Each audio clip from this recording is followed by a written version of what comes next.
And I'm pulled to always pause and say that while we can treat the symptoms that are in front of us, while we can address the concerns that we're hearing right in front of us, it's also important for us to think about the context in which the child has been brought up within.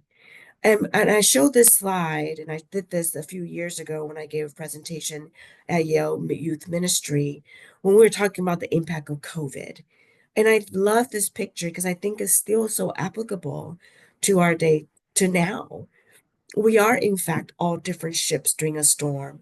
And it might be the same storm, but even in that same storm, we can experience a very different journey.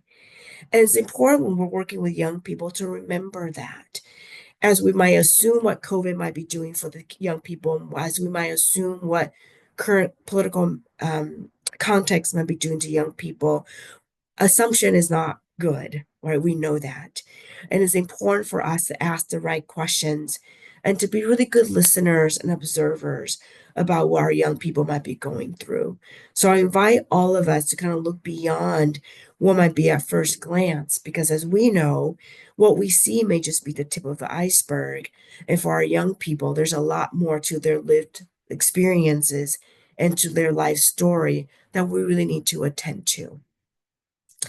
So for a moment, I think we should even just look at this photo and think about, where are we at as helpers?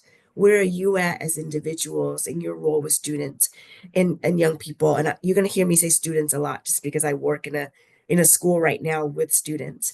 And so when you hear me say students, I mean clients, young people, I mean, however way that you interact with them. But it's important for us to take stock about how are we impacted by all the various social context matters in our own lives. How has COVID impacted you? How is the current political climate impacting you?